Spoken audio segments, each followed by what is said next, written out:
Hi friends, welcome back once again. In this lecture, we are going to understand the concept of direct proportionality. Direct proportionality क्या होती है, इसको हम समझने की कोशिश करेंगे। बहुत ज़्यादा आसान है। देखो डायरेक्ट प्रोपोर्शनैलिटी क्या होती है वो हम लास्ट लेक्चर में पढ़ चुके हैं कि जब दो क्वांटिटीज़ एक दूसरे के साथ डायरेक्टली प्रोपोर्शनल होती हैं तो अगर एक को बढ़ाया जाए तो दूसरी भी बढ़ती है, और अगर एक को कम किया जाए तो दूसरा भी कम होता है। ये हम ऑलरेडी लास्ट लेक्चर में पढ़ चुके हैं बच्चा पार्टी, कोई दिक्कत नहीं है ना। अब इसको हम थोड़ा सा और डिग इन करके समझने की कोशिश करते हैं। ठीक है, लेट्स सपोज हम क्या करते हैं, मैथमेटिक्स की हेल्प लेते हैं ताकि आप कभी भूलो मत। लेट्स सपोज एक इक्वेशन है x equals to 2y।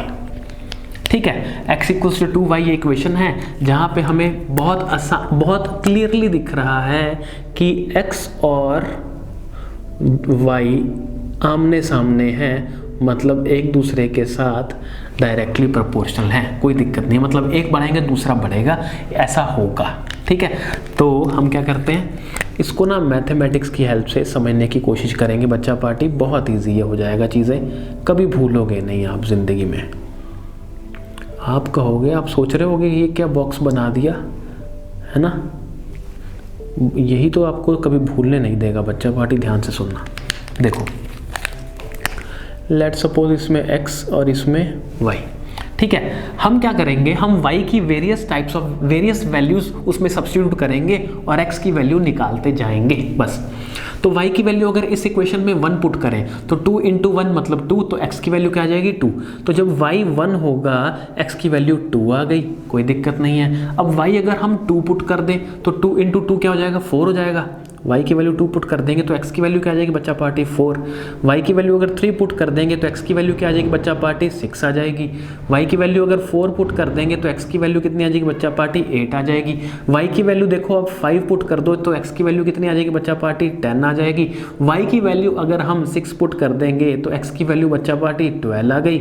y की वैल्यू अगर हम 7 पुट कर देंगे तो x की वैल्यू बच्चा पार्टी 14 आ गई, एंड सो ऑन। बच्चे सोच रहे होंगे ये क्या करवा रहे हो सर, फिजिक्स चल रही थी बीच में मैथमेटिक्स आ गई। ये बेटा आपको हमेशा याद रखने के लिए हेल्प करेगा, कभी भूलोगे नहीं, आपके ब्लड में आ जाएगी सारी बातें जो हम चाहते हैं। ठीक है, अब देखो यहाँ से लेफ्ट, ये लेफ्ट है और ये क्या बच्चा पार्टी राइट।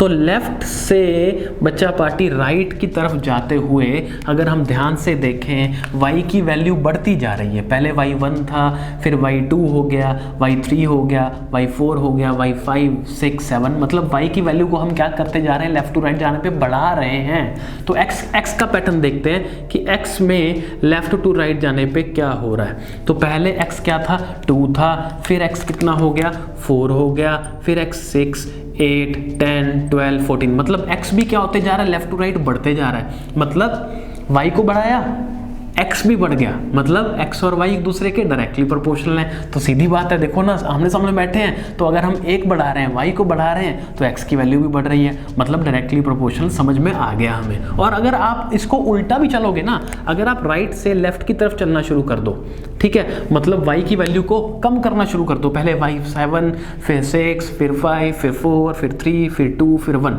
तो कॉरस्पॉन्डिंगली x की वैल्यू देखते हैं। x की वैल्यू पहले 14, फिर 12, फिर 10, फिर 8, फिर 6, फिर 4, फिर 2, मतलब जब y को हम डिक्रीज करते जा रहे हैं x भी डिक्रीज होते जा रहा है ना, बिल्कुल जा रहा है। तो यहाँ से हमें क्या मालूम चला कि वाकई में x और y क्या है, डायरेक्टली प्रोपोर्शनल होते हैं। कब, जब दोनों आमने सामने बैठे होते हैं। और उस केस में अगर एक की वैल्यू बढ़ाई जाती है, जैसे y की वैल्यू बढ़ाई तो x भी बढ़ गया, और एक की वैल्यू अगर घटाई जाती है, जैसे y की वैल्यू घटाई तो x भी घट गया। अब आप कभी भी डायरेक्ट प्रोपोर्शनैलिटी नहीं भूलोगे। This is all for this lecture guys, see you very soon in the very next lecture. Till then, thank you so much.